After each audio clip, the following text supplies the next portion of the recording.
Voilà, je pense que la parole elle peut être à la salle maintenant pour pouvoir commencer cette conversation, cette discussion. Et Michel aura l'occasion aussi de répondre à toutes les questions. Le premier clip, quand j'ai entendu, entre autres vous, les juifs arabes, ça m'est venu en tête un texte qui a été écrit par un juif tunisien qui vient de nous quitter il y a quelques années, un illustre militant, c'est Georges Hadda, et qui disait « Je suis, où nous sommes, parlons des juifs tunisiens, des berbères judaïsés. » Ok.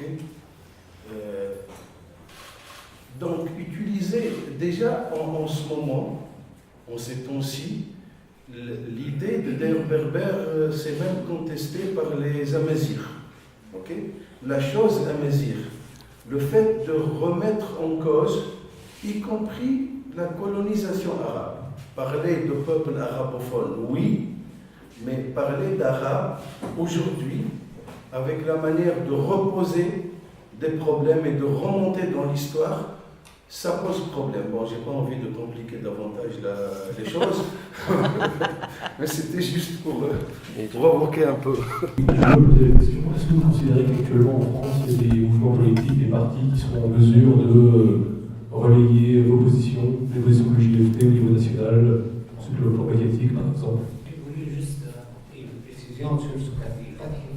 Effectivement, tous les études, même archéologiques, et d'ailleurs je peux vous orienter vers les études du docteur Kamel Salih et des études archéologiques, prouvent que Beni Israël est une tribu arabe. Et donc il y a des juifs arabes, effectivement. Deux, je veux poser une question. Est-ce que vous avez effectivement travaillé sur ces concepts? Parce qu'en fait, il y a des concepts, pas mal de concepts erronés. Est-ce qu'il y a, si en acceptant qu'il y a un peuple juif, pourquoi ne pas accepter qu'il y a un peuple musulman? Pourquoi ne pas accepter qu'il y a un peuple bouddhiste? Pourquoi ne pas accepter qu'il y a un peuple chrétien? Pourquoi ne pas accepter qu'il y a un peuple protestant, calviniste ou luthérien? Donc il faut vraiment travailler sur les concepts, ces concepts tels qu'ils sont. Je peux même citer deux personnages qui d'ailleurs diffusent des textes sur solidarité palestine. Le grand philosophe et anthropologue Manuel de Diébès qui a trop travaillé sur et sa femme qui a fait des travaux archéologiques sur l'histoire, Aline de Diébès. Il y a pas mal, elle a vraiment déchiqueté ces concepts erronés. Merci. Dans votre reportage, il y a une question qui a été absente et la question essentielle, c'est de la paix. Je suis persuadé, comme l'a dit une dame dans votre reportage, que le judaïsme est otage du sionisme. Et nous sommes tous otages des gens qui ne veulent pas de la paix au Moyen-Orient. Arabes comme juifs.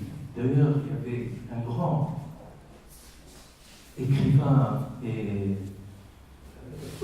intellectuel palestinien dans des années 80 qui s'appelait Nazir Ora, qui a développé un concept intéressant. Il disait à l'époque que les Arabes et les Juifs sont au même titre des victimes. J'avais posé une question concernant une comparaison qui avait été faite par un ministre norvégien, chez Judanus, qui avait comparé la situation des musulmans en Europe à la situation des Juifs en Europe dans les années 30. Est-ce que vous pensez que c'est comparable ou qu'il y a les mêmes menaces qui pèsent sur les musulmans? Merci. question de la berbérité, juif arabe aujourd'hui, c'est un concept politique pour nous. C'est un peu comme c'est dit dans le tout dernier clip. Il y a eu une telle volonté de séparation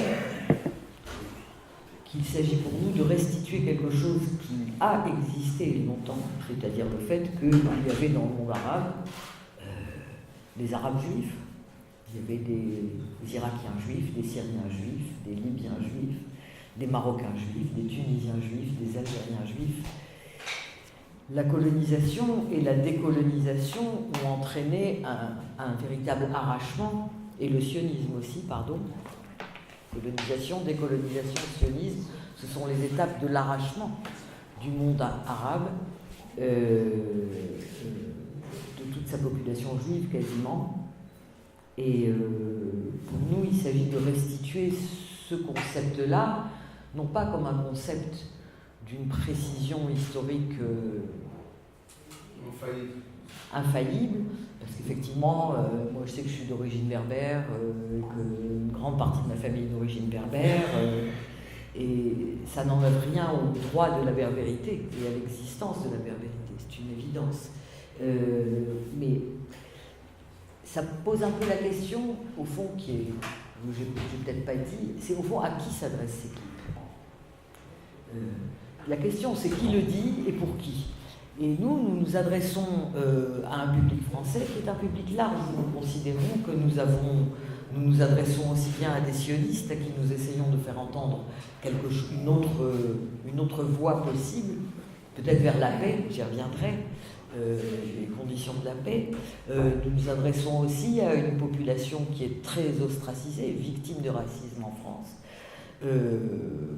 pour lui dire que non seulement on est avec elle, mais qu'on fait aussi un peu partie d'elle, et qu'on n'est pas étranger.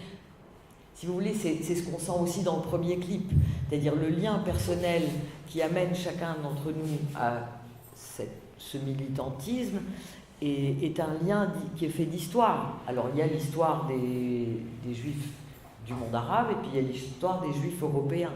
Mais chacun est venu avec son bagage et est arrivé quelque part au même endroit. Je dois dire d'ailleurs, parce que j'ai oublié de le dire tout à l'heure, c'est que comme chacun d'entre nous avait eu une demi-heure d'interview pour faire il ne savait pas ce qu'avaient dit les autres. Et au fond, quand on a vu la première fois le montage final, d'une certaine manière, on était très émus, parce qu'on a découvert chez d'autres militants d'autres parcours, et qu'on s'est rendu compte qu'il y avait à la fois des voix singulières, chacun a sa propre histoire, mais qu'il y avait une forme de voix collective portée qui était celle de notre association. Donc pour les Berbères, c'est vrai, c'est une faiblesse, c'est une imprécision de notre discours, mais qui se pose dans un contexte qui est le contexte français aujourd'hui, où et c'est sans doute un tort. D'ailleurs, notre ami qui parle comme berbère le dit très bien, il n'est pas juif, hein, mais on n'est pas, comme on n'est pas une organisation rabbinique, on ne vérifie pas. Et il y a des gens qui veulent discuter avec nous, qui ne sont pas forcément juifs. Il y en a deux dans l'équipe, lui, parce qu'il est berbère et qu'il a un lien avec la judéité, malgré tout, et un lien historique. Et il y a la dame qui dit qu'elle vient d'une famille qui a aidé des juifs pendant la guerre et qui après a fait le lien avec d'autres combats, le combat de l'Algérie indépendante, le combat des droits de la Palestine. Sur la question qui m'a été posée sur les partis politiques français, etc., alors, oui, bien sûr, il y a des partis avec qui on milite d'ailleurs, hein, le NPA, Ensemble, une partie des Verts, une partie de la France Insoumise, mais quand je dis déjà une partie où vous entendez les clivages, et des syndicats solidaires, une partie de la CGT. Il y a un clivage qui se dessine en France dans le mouvement de solidarité, comme dans le mouvement de solidarité avec la Palestine, hein, comme dans le mouvement antiraciste. C'est une évidence, et ça, je pense qu'on le sent dans le clip sur le racisme. Quand les gens disent il ne suffit pas d'apporter la bonne parole, il ne suffit pas de se référer à l'antiracisme moral. Il y a une partie très française, très traditionnelle, je dirais, du mouvement de solidarité, qui peut comprendre des amis aussi, mais qui, à notre avis, n'ont pas compris que ce qui est fondamental pour nous, c'est que le racisme aujourd'hui, il ne se traite pas de la parole d'en haut vers les racisés pour les soutenir, sans leur laisser la parole d'ailleurs. Je ne sais pas, c'est pas dans ce clip-là, mais dans un autre, Catherine Savary, qui est une de nos militantes, dit le racisme moral, c'est je soutiens mon pote, mais je ne lui laisse pas parler, je ne lui donne pas la parole. Et ça, c'est très important pour nous. Donc, le clivage se fait un peu là-dessus. Si vous voulez, pour vous donner un exemple de ce clivage, quand, pendant l'offensive sur Gaza de 2014, le ministre de l'Intérieur interdit les manifestations. Ce qu'il interdit clairement, c'est les manifestations arabes. Ne nous l'aurons pas. C'est les manifestations du peuple, arabe mais français, qui se lève des banlieues et qui veut rentrer dans Paris, ou même de Paris, puisque c'était très... ça ne s'est pas passé comme ça dans les régions, c'est à Paris que ça a été interdit. On interdit les manifs arabes. Pourquoi? Parce qu'on a peur des Arabes. Et qui vient, une partie du mouvement de solidarité a été obligée de faire une pression énorme sur l'autre partie du mouvement de solidarité, qui disait « Ah mais nous, nos manifs sont permises, tout va bien ». On a dit « Mais vous êtes malade ou quoi? Vous êtes en train de jouer le jeu du gouvernement. Vous allez couper la France en deux, entre les Arabes français et les autres. Il faut manifester ensemble. Et c'est votre premier devoir, c'est d'ouvrir un cadre qui permet aux Arabes de rentrer. » Mais nous, on a entendu depuis le début des années 2000 des manifs où on avait des gens, je ne vais pas citer les associations parce qu'on ne va pas se bagarrer, dire « Ouais, elle est bien la manif, mais qu'est-ce que tu veux que je te dise? Il n'y a pas assez de blancs, quoi. » Ça veut dire quoi, il n'y a pas assez de blancs? C'est un gros problème. Donc c'est vrai, vous mettez le doigt sur un truc, il y a une partie, même dans la gauche, qui n'est pas claire encore là-dessus. Qui n'est pas claire là-dessus, qui n'est pas claire non plus forcément sur la Palestine. Mais sur la Palestine, le clivage est moins fort que sur le racisme intérieur en France et la manière de s'y intéresser.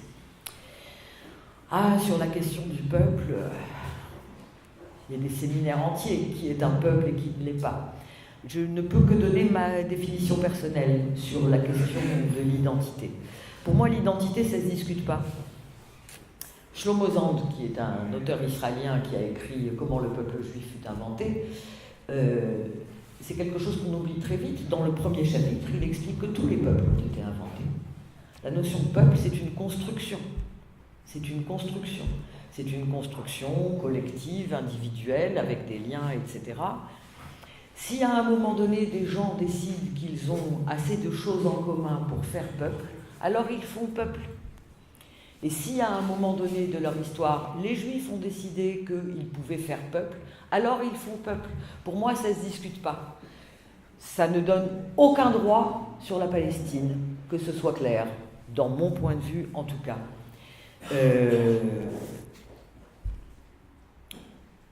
Pour répondre à la question sur la paix qui est absente, la paix est absente. C'est un fait, je crois. Depuis l'échec d'Oslo, et j'en ai parlé dès le début en présentant l'UJFP, l'échec d'Oslo transforme la question du Moyen-Orient, en tout cas la question israélo-palestinienne, non plus, en tout cas à notre sens, non plus sur la question de faire deux États, qui en plus, deux États ne résout pas la question. Je veux dire, un État juif où les Palestiniens n'ont aucun droit, sans le droit du retour des Palestiniens, des réfugiés palestiniens, et un État palestinien à côté, c'est pas la peine non plus, ça. Cette question a bougé avec l'échec d'Oslo vers une autre situation, la situation d'une souveraineté absolue israélienne de la mer au Jourdain, et même sur Gaza, parce que pas rêver, et une situation où la bataille qui est déjà en cours, que montrent même les Palestiniens, comme ceux de l'appel du BDS, l'appel du boycott des investissements sanctions, 172 associations, partis politiques et syndicats palestiniens qui le disent. La question d'aujourd'hui, c'est la question des droits. On est en train de passer vers une situation d'une seule souveraineté, un seul État, avec deux populations d'origine différentes dessus. Et la vraie question, c'est celle des droits égaux pour tous, ou alors une situation d'apartheid à la sud-africaine. Et donc, la question n'est plus exactement celle de la paix, qui faisait une espèce de fausse symétrie entre deux nations.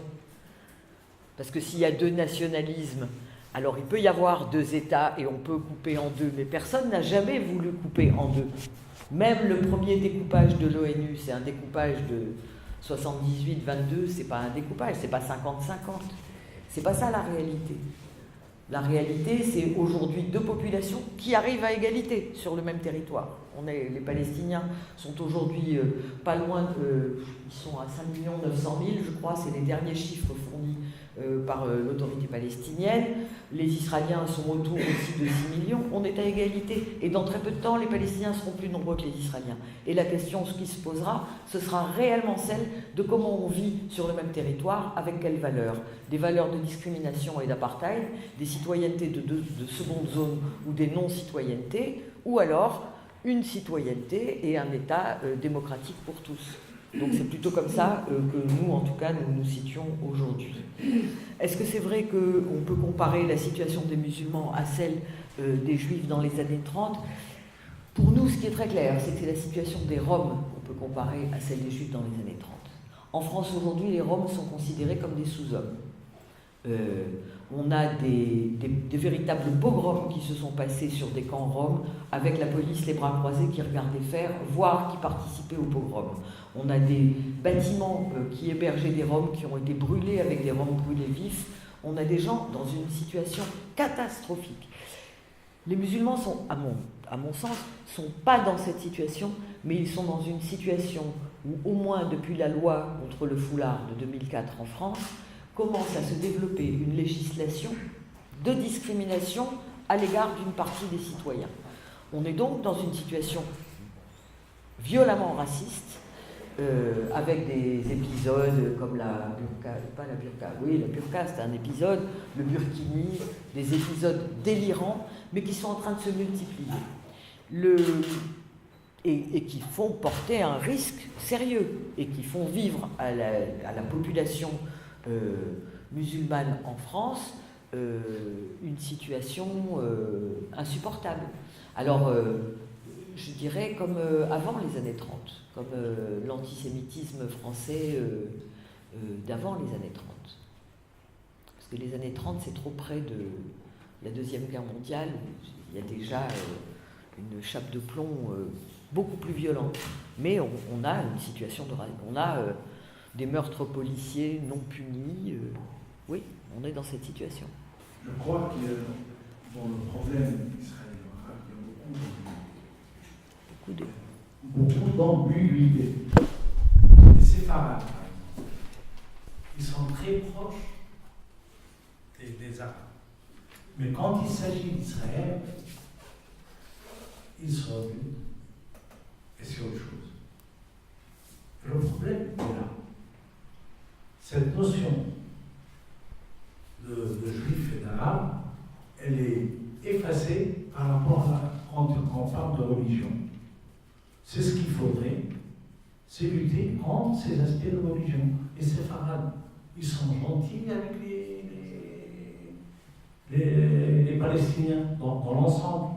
Mais quand il s'agit de voter, ils votent tous l'extrême droite. J'aimerais savoir, vous avez parlé vous étiez très peu nombreux en 93. Combien vous êtes aujourd'hui?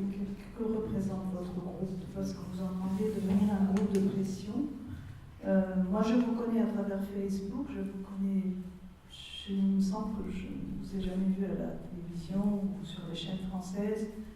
Est-ce que vous avez certainement l'ambition de devenir de changer quelque chose à la situation, d'être un vrai groupe de pression? Est-ce que vous êtes sur la bonne voie? Où est-ce que vous en êtes par rapport à ça? Est-ce que vous avez, au sein de l'association, vous avez certainement la sensation d'avoir autour de vous beaucoup de gens qui partagent vos idées, Mais qu'est-ce qu'il en est véritablement? Est-ce que vous êtes optimiste ou vous désespérez de voir plus de gens se rallier? Je voudrais faire une série d'observations. Alors, les témoignages sont poignants de spontanéité d'abord et d'authenticité très touchant. L'affect entre nous, c'est quelque chose, c'est un dénominateur commun, je dirais.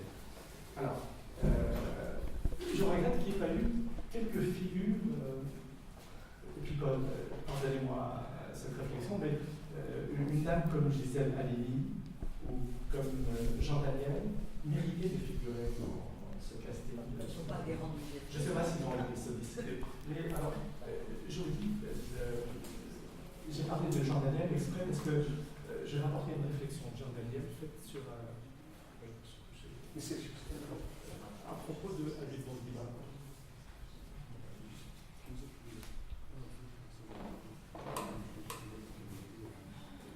Moi, je la trouve très édifiante parce que Jean Daniel, quand il parle de Bourguiba, commence par une réflexion. Il dit, pour illustrer l'infondé du sentiment raciste. Il dit, Bourguiba disait, je prendrai le meilleur chez les Français pour combattre ce que les Arabes ont de pire. Et c'était en réalité pour dire qu'il prenait un pari sur le rationalisme. Bourguiba avait commencé son engagement politique. On vous entend sur votre porte. Oui, c'est bien. On vous entend sur le micro. On suit.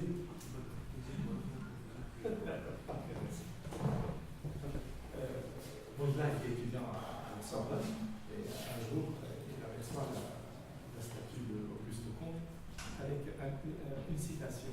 Et si je consacrais ma vie au service d'autrui, cet altruisme et une voix sur le délit. Je voudrais encore une dernière fois, parler de Jean Daniel. Alors, Jean Daniel avait, il y a 2 années, réservé un éditorial à la Tunisie, après la Révolution.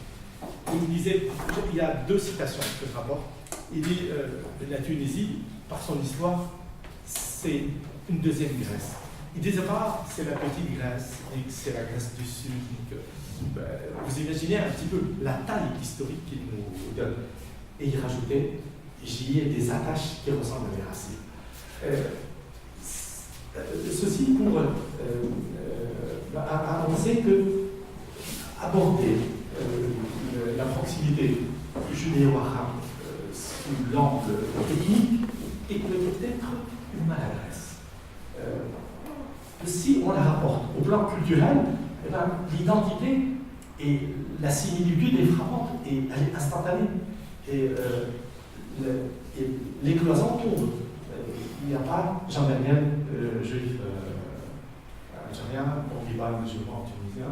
Ils deviennent 2 personnalités et 2 penseurs. Et dès qu'on se situe sur le plan de la pensée, on est sur le plan de l'universalisme.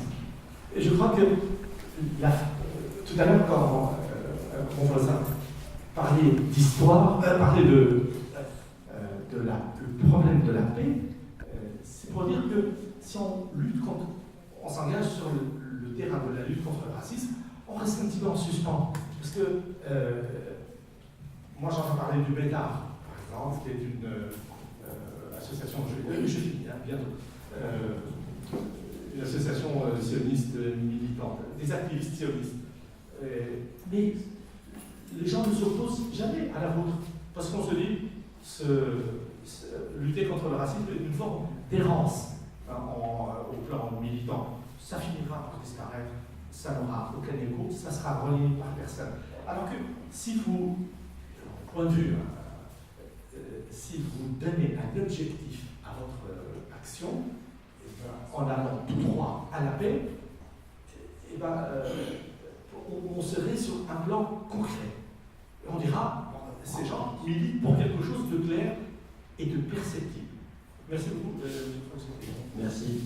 J'aimerais poser une question concernant, si j'ai bien compris, le mouvement est un mouvement laïque. Et quelle est la position des juifs religieux par rapport à ce mouvement? Est-ce qu'ils le soutiennent? Est-ce qu'ils l'ignorent? Ou est-ce qu'ils apportent un soutien qui n'est pas visible ou qui n'est pas entendu? Sur l'ambiguïté concernant les séparades. Ah, c'est un très vaste sujet, je suis bien d'accord. D'ailleurs, je m'enverrai vers un livre qui est très intéressant, écrit par Ella Shorat. Ella Shorat est une chercheuse israélienne, mais qui a quitté Israël, qui vit aux États-Unis, qui est d'origine irakienne, et qui a écrit un livre qui s'appelle Les victimes juives du sionisme, et qui parle effectivement de ça, exactement. Et c'est un bouquin remarquable. Alors après, sur les séfarades, il y a des milliards de choses à dire. Déjà, les ambiguïtés du colonialisme français dans le Maghreb, qui ont isolé les Juifs et les ont joués dans la division pour régner dont ils avaient besoin. Le cas très particulier de l'Algérie, où les Juifs qui faisaient partie de la couche fondatrice du pays, avec les Berbères, avant même l'islam et avant les Romains, devenus français par la loi Crémieux, toujours dans cette position, dans cette politique de division coloniale, se voient devenir des rapatriés d'Algérie. Rapatriés d'Algérie, en France, les Juifs d'Algérie. Je veux dire, nous au moins les Marocains, on a échappé à cette folie, à ce court-circuit mental, parce que nous, on savait qu'on quittait le Maroc et qu'on était des exilés marocains. On est arrivé en France comme Marocains et on a demandé la naturalisation française. Au moins, il y avait une espèce de logique. Dans le cas des Juifs d'Algérie, il y a quelque chose de fou dans cette histoire, qui d'ailleurs les a rendus particulièrement fous. Ils ont une agressivité très particulière. Parce que, comment dire, c'est se tromper d'ennemis. Ils font porter à l'Algérie ou aux Arabes d'Algérie et à l'indépendance de l'Algérie la responsabilité de ce qui leur est arrivé. Vous trompez de tir là, c'est les Français qu'il fallait viser. Seulement comment viser les Français quand on est un rapatrié d'Algérie qui rentre sans rien dans les mains en Algérie, en France, pardon. Donc vous voyez que la situation est plus que complexe. Pour parler des Juifs, ils s'appellent maintenant en Israël, il y a un nouveau.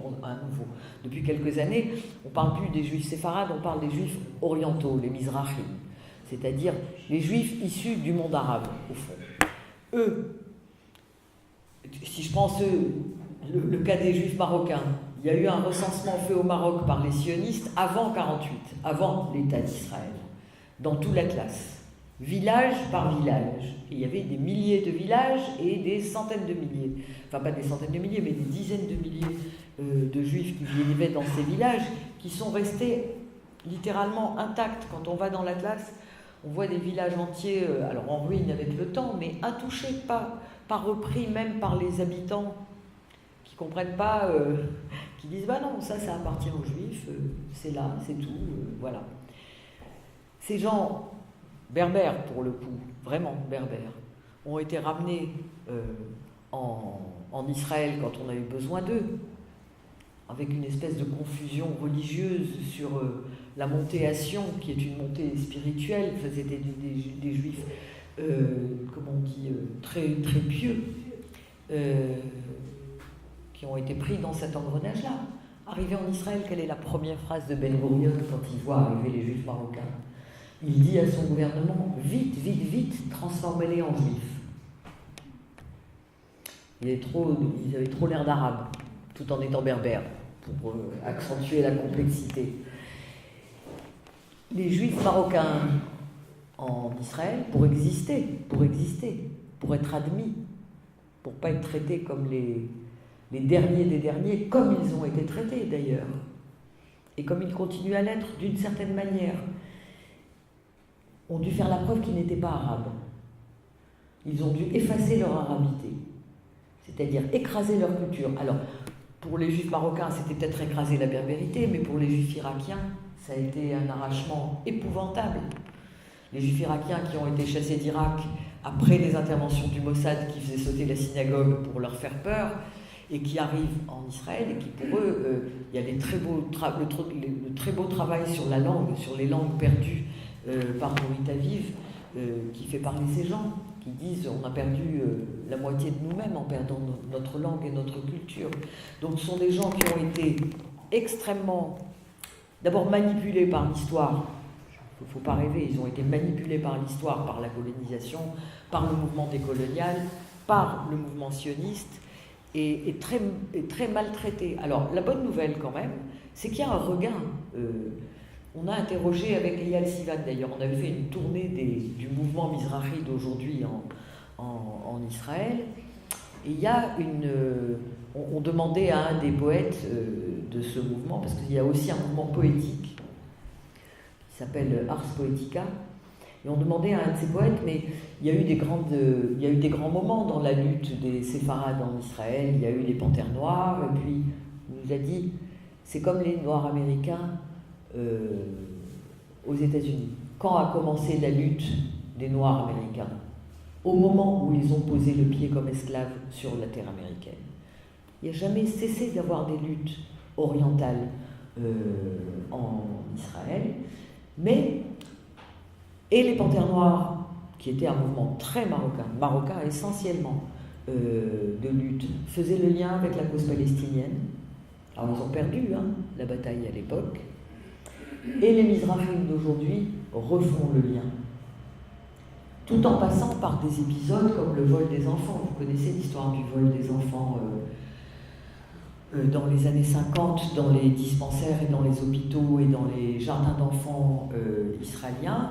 Le vol des enfants, à l'époque, quand ça a été découvert à la fin des années 70, on pensait qu'il ne s'agissait que d'enfants yéménites volés à leurs parents. Alors on dit aux parents que le gosse était mort, les bébés avaient été morts, et en fait donnés ou vendus à l'adoption à des familles ashkénazes d'Europe et des États-Unis. Et on pensait que le chiffre c'était autour de 700. Le mouvement Mizrahi d'aujourd'hui, comme toutes les commissions d'enquête ont échoué en Israël, parce qu'elles mettent en cause littéralement l'ensemble de la filière de l'éducation et de la santé en Israël. Donc à tous les coups, chaque fois qu'il y a une commission d'enquête qui était ouverte sur pression des séfarades, elle était enterrée, ou la commission disait on est désolé mais on n'a pas pu avoir accès aux archives parce qu'elles ont brûlé bizarrement au moment où on a commencé à enquêter. Là, ce qu'ont fait les Mizrahi d'aujourd'hui, puisque ça c'est un mouvement qui a 2 ans à peu près, le mouvement de recherche de ces enfants volés, ils ont fait l'inverse. Ils ont fait un appel au public. Si vous avez perdu un enfant et qu'on ne vous a pas montré de corps, parce que c'était ça l'histoire, on le dit, il a été enterré, signalez-vous. C'est autour de 5000. Il y a des enfants marocains, il y a des enfants tunisiens, il y a des enfants bulgares, il y a des enfants de tout le bassin méditerranéen. Autour de 5000 enfants, et il y a de grandes manifestations à Tel Aviv fin août, début septembre, et encore maintenant, pour exiger l'ouverture des comptes, quoi. Les Éthiopiens, les Juifs éthiopiens, moi j'ai rencontré en janvier dernier un responsable d'un groupe éthiopien qui ont été traités, alors en plus ils étaient noirs, alors vous imaginez, c'est même pas arabe, c'est noir. Racisme total, etc. Il y a un groupe d'Éthiopiens, leur but maintenant c'est refuser de faire l'armée. Terminé, on ne veut plus jouer ce jeu-là. C'est-à-dire ce sont des gens qui sont en train de se rapprocher de l'antisionisme, tout en vivant là-bas, ce qui est très compliqué pour eux, mais parce qu'ils n'en peuvent plus, quoi. Notre rôle est l'importance de la pression. Écoutez, nous, chaque fois, j'ai dit tout à l'heure en introduction qu'on était, tout en étant un petit nombre, on est 400, 500 quand il y a des affaires graves, genre une offensive sur Gaza, hop, tout d'un coup, il y a une prise de conscience de certains juifs qui nous rejoignent, mais qui ne sont pas des militants, qui au bout d'un moment relâchent. Mais en chiffre stable, on est autour de 400. Ce qui fait quand même de nous une des associations les plus importantes dans le judaïsme non religieux. Chaque fois qu'on a des nouveaux militants, ils arrivent, oui, il faut aller parler à la communauté juive, pourquoi vous ne parlez pas avec les juifs? Eh bien, allez-y, parce que nous, quand on y est allé, on devait être accompagné par la police jusqu'à la porte de chez nous pour ne pas être massacrés par leur hargne en France. Et on a eu droit à des tagages. Des balles Des balles dans les boîtes aux lettres. Des balles de revolver dans les boîtes aux lettres, des tagages qui ressemblent, franchement, si on ne savait pas que c'était des juifs qui le faisaient, on croirait que c'était des antisémites, parce que c'est des croix gammées. C'est ahurissant. Il y avait une telle hargne, notamment au début des années 2000, que c'était pas possible d'aller discuter. On était les traîtres et les ennemis jurés. Donc, on était quelques-uns à penser que la meilleure politique, c'était de faire grandir notre voix, jusqu'à ce qu'ils ne puissent pas ne pas l'entendre. Et on a des preuves qu'ils l'entendent. Depuis quelques années, on le sait parfaitement. D'abord, ils nous détestent, ils refusent tout débat avec nous, nulle part, c'est hors de question, si on est là, ils ne viennent pas, c'est bon. Sauf que quand même, la barre est passée, même dans les médias, c'est pas vrai. Regardez sur Internet, sur notre site YouTube, il y a plusieurs interventions dans les médias qu'on a faites. Aujourd'hui, quand il se passe... Alors, j'ai honte de dire une chose pareille, vous voyez, c'est comme le discours médiatique qui repart. Quand il se passe quelque chose en Palestine, il y a des morts tous les jours en Palestine. Mais quand il se passe quelque chose qui médiatiquement intéresse les médias, et où ils savent qu'ils vont parler de la question, on est appelé. On est appelé par des radios, on est parfois appelé par des télévisions, pas toujours, mais ça arrive. En région, on est appelé par la presse régionale, on a des interventions régulières. On est appelé par des radios étrangères aussi, Maroc, Algérie, du Maghreb, des journaux nous demandent des articles, etc. Et, par exemple, l'ancien président du CRIF, Prasquier, sans jamais nous citer, tout d'un coup, on voit sortir un texte de lui qui reprend mot pour mot les arguments de nos communiqués en y répondant. Mais jamais il va dire que c'est nous, bien entendu. Le grand rabbin de France, qui fait un discours de soutien à Israël pendant l'opération, je ne sais plus si c'est celle de 2014 ou celle de 2009. On cite dans un communiqué à nous, scandalisé sur cette question, des extraits du discours du rabbin. On reçoit un courrier très poli du secrétariat du consistoire français. Nous avons vu que vous avez cité des extraits du discours du rabbin, machin. On aimerait que vous le citiez entièrement parce que, quand même, hors contexte, etc. On a dit aucun souci. On le cite entièrement et on le commente entièrement. Et croyez-moi, il y avait des commentaires à faire. Mais vous savez, c'est pas que à l'intérieur de la communauté juive.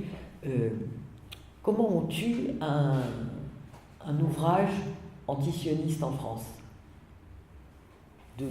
émanant de chez nous, même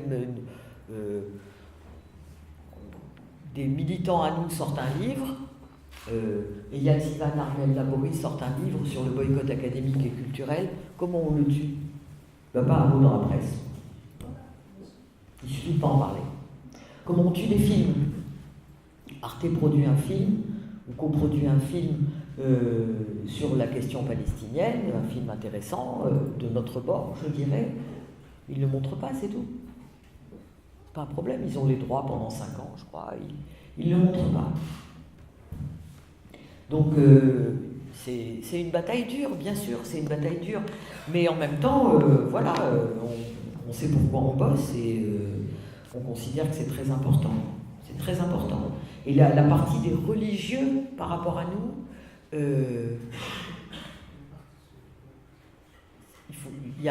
d'abord, il y a des mouvements religieux antisionistes, très importants, pas en France, mais aux États-Unis, en Angleterre, très importants. Sinon, ils sont pas particulièrement présents dans cette bataille, les religieux en France. Je dirais c'est les communautaires qui sont des pratiquants. Mais je crois que la vraie question, écoutez, il y a près de 600 000 juifs en France. Le CRIF est une coordination d'environ 140 associations, ce qui doit faire à tout casser 6 000 personnes. Ils ont à peu près entre 6 000 et 10 000 personnes pour voter et élire le président du CRIF. Sa représentativité, c'est ça. Après, il y a des associations multiples et variées, il y a la nôtre, et il y a au milieu un immense magma de gens qui, pour ma part, je pense, la plupart d'entre eux en ont juste marre d'être sollicités sur cette question alors qu'elle n'est pas centrale pour eux. Alors il y a ceux qui, comme nous, ne peuvent pas supporter d'être embrigadés, et il y a ceux qui disent, mais juste foutez-nous la paix, quoi.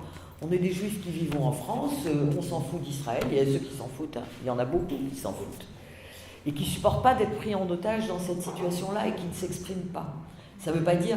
Alors après, il y a la radicalisation, il y a le pôle sioniste, très radical et très actif. Il y a le pôle antisioniste qui est petit, mais c'est pour ça qu'on avait envie de faire cette vidéo. Mais je vais vous dire aussi, la bonne nouvelle, c'est que Dieu merci, il n'y a pas que la France. Regardez aux États-Unis, avec l'énorme lobby américain sioniste, dont le plus grand lobby sioniste du monde, il n'est pas juif quand même, il faut se le rappeler. Je le dis maintenant systématiquement, parce qu'il y a plein de gens qui ne le savent pas. Le plus grand lobby sioniste du monde, c'est 60 millions d'évangélistes américains. Très proche de Bush, très proche de Trump, etc. Avec une ambassade à Jérusalem. Ils ont créé, d'accord? Ils avaient même... La maison du Christ. Oui, mais ils appellent ça l'ambassade à Jérusalem. Et une des lettres qu'ils ont demandé à signer à tous les candidats aux dernières élections américaines, et que Bush a signé, prévoyait le rapatriement de l'ambassade américaine de Tel Aviv à Jérusalem. C'est ça le gros lobby. Derrière ça, il y a l'EIPAC, le grand lobby juif sioniste américain, très important. Mais aujourd'hui, Jewish Voice for Peace, qui est exactement, nous sommes sur la même ligne, ce sont des associations sœurs, est en train de les challenger, je ne sais pas comment on dit, de les défier. Ils collaborent. Bien sûr, on les a invités à Paris. Paris. Le problème, c'est que les Américains, y compris Jewish Voice for Peace, ils sont dans la logique américaine. Le centre du monde, c'est eux. Et l'Europe ne les intéresse pas du tout.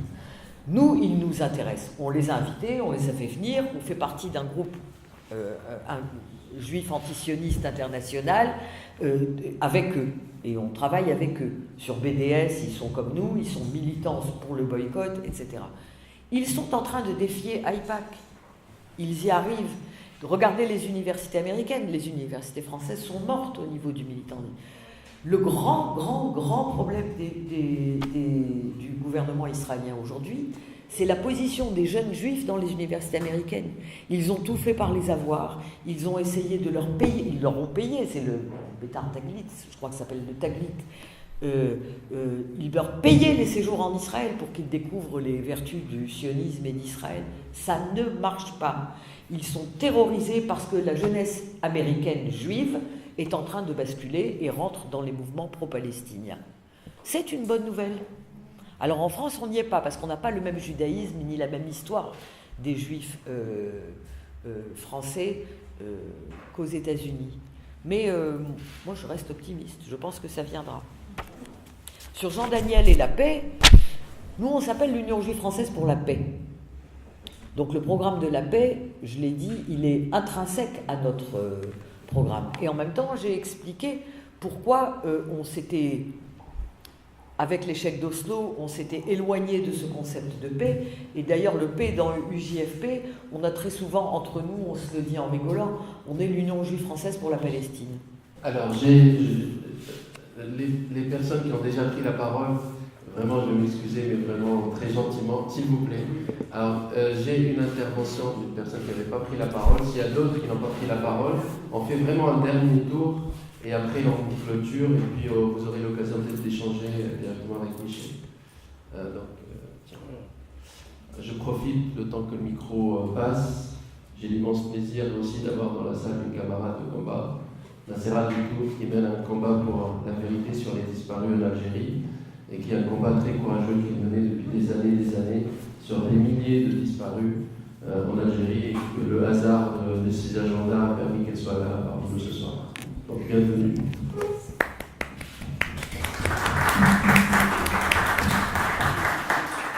Bon, en fait, je voulais poser une question sur vos rapports avec le mouvement BDS. Vous y avez en partie répondu, et notamment sur la question du boycott culturel.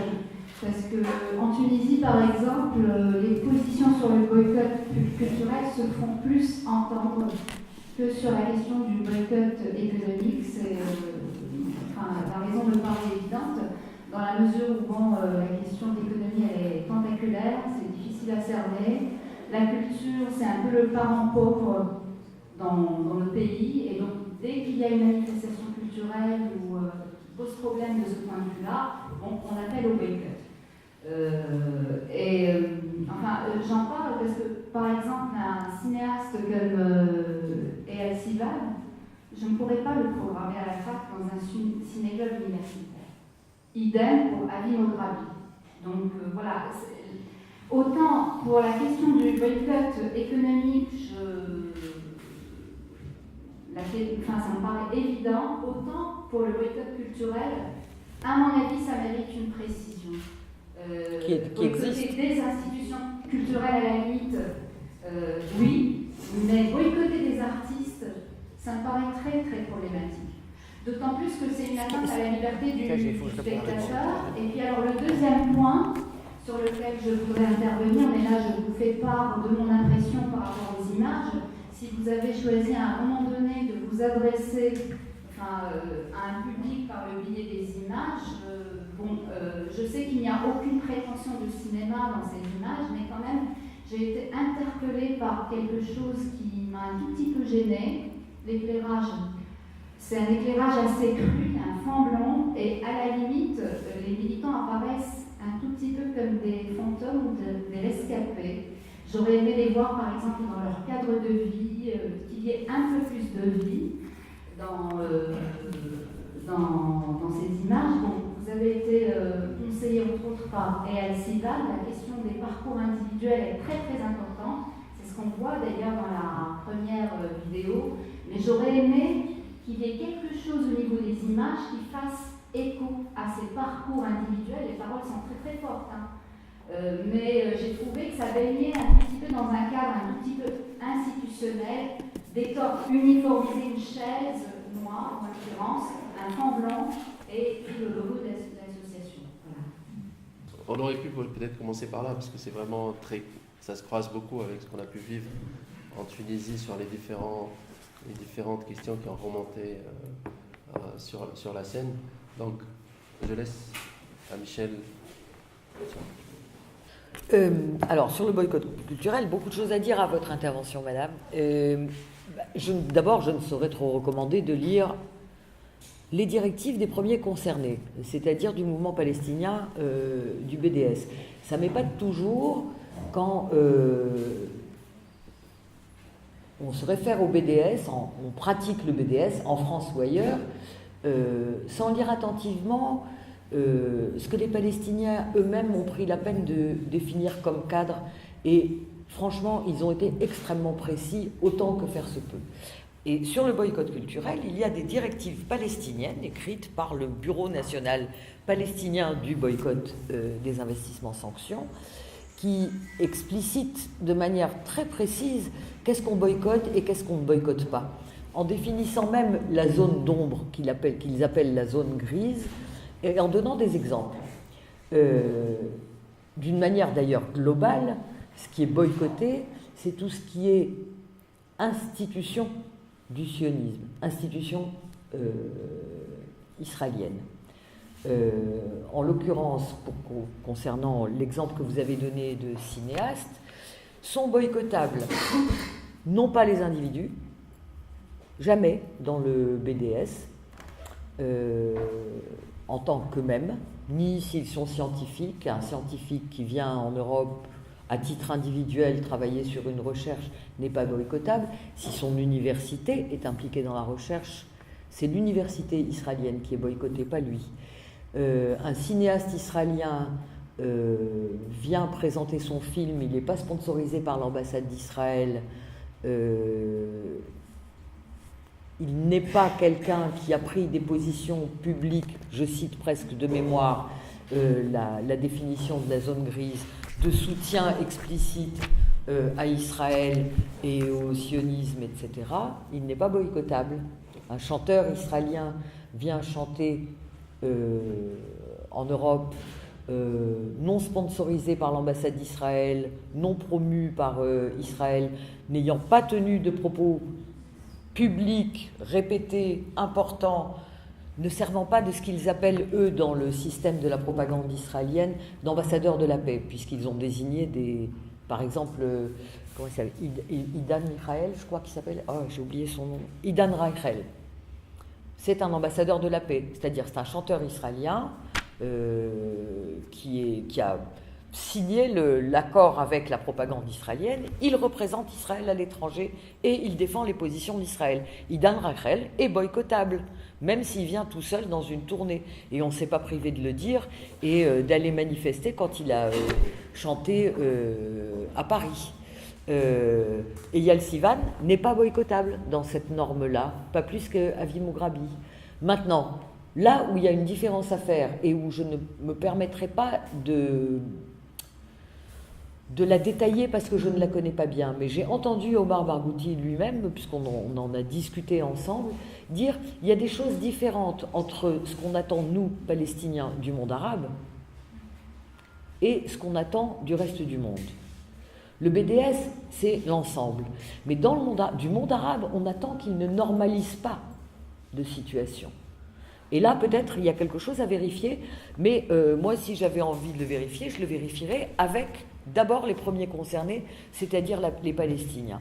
Parce que pour mettre les pieds dans le plat, je ne peux pas m'en empêcher, donc je vais le faire, je ne suis pas persuadée que Michel Boujna était une bonne cible. Michel Boujna n'est pas israélien, il est juif, donc déjà tout de suite on prête le flanc, en tout cas en France, il serait une très mauvaise cible. C'est une évidence. Il prête le flanc à des assimilations antisémitisme, antisionisme, ce qui est bien dommage. On peut supposer qu'il est sioniste, parce qu'il est sans doute sioniste.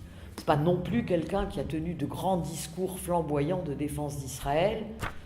Autant je ne dirais pas ça de Yvan Attal. Je ne sais pas si Yvan Attal est tunisien, mais alors si jamais il est d'origine tunisienne, ne le loupez pas, parce que alors lui, c'est vraiment un sioniste virulent, ardent et particulièrement antipathique. Boujna n'entre pas vraiment. Je pense que dans le boycott, tel qu'on pratique en France en tout cas, et même en France, on n'est pas, à mon avis, on n'est pas vraiment complètement pointu là-dessus. Il ne faut pas s'éparpiller, il faut choisir les cibles qui font mouche, et il faut choisir une cible qui est, en tout cas pour le public français, qui est inattaquable, qui ne divise pas, qui soit claire. Et en même temps, pour répondre à ce que vous avez dit sur la partie boycott économique, etc., je ne connais pas la situation de la Tunisie, mais il y a un truc qui est certain, c'est que rien ne fait plus peur aux Israéliens que l'attaque de leur image. La démocratie israélienne ouverte à tous, même à l'homosexualité, etc. Viser l'image est fondamental. Alors, la Tunisie n'est peut-être pas comme le Maroc, parce que, comment dire, le boycott culturel, ça marche dans les deux sens. On ne veut pas recevoir les gens sponsorisés par l'ambassade d'Israël et qui viennent chez nous, mais on ne veut pas que nos artistes participent à des événements en Israël. Alors au Maroc, il y a un vrai problème, quoi. Il y a beaucoup d'artistes marocains qui sont ravis d'aller en Israël, quoi, et où il faut les persuader. Et en France aussi, on passe notre temps à interpeller des artistes français en leur disant « Vous allez dorer la pilule à un régime qui est un régime qui fait couler du sang tous les jours, quoi. » Voilà, est-ce que j'ai dit ce qu'il fallait dire? Alors, sur les remarques esthétiques, d'abord, une partie du défaut d'esthétique que moi aussi j'ai remarqué ici vient des conditions de la projection. Vient à cause des conditions de la projection, parce que je peux vous dire que j'ai vu ça, on a commencé à les projeter, j'ai vu ça à Genève où j'étais, à Lausanne il y a 10 jours, et à Nantes, dans de bien meilleures conditions de projection, où c'est bien beaucoup plus joli et on est un peu moins moche. Là, on est un peu... bon. Le choix du cadre et d'Anna, c'est vrai que c'est le choix esthétique de Eyal, mais vous aurez constaté qu'il y avait une partie blanche à côté de chaque personnage. Au départ, son idée, et on l'a fait, mais c'est de notre faute ce qui s'est passé. Il nous avait demandé à chacun d'apporter un objet auquel on tenait particulièrement et lié à notre engagement militant. Certains d'entre nous ont apporté un objet personnel lié à notre engagement militant, etc. Mais la plupart de nos militants, qui sont sans doute flemmards et aussi pas très imaginatifs au fond, ont amené comme objet un livre. Ce qui est extrêmement peu cinématographique. On peut pas. Et alors, l'idée était que ce livre ou cet objet, d'en faire parler chaque personne, de la faire expliciter son lien à cet objet, etc. Et l'objet devait être positionné sur la partie blanche de l'écran et être éclairé d'une certaine manière, etc. Et devait entrer en résonance avec le personnage. Voilà. Bon, bah, sur ces paroles esthétiques. Je suis désolée, mais on a conclu du coup là-dessus.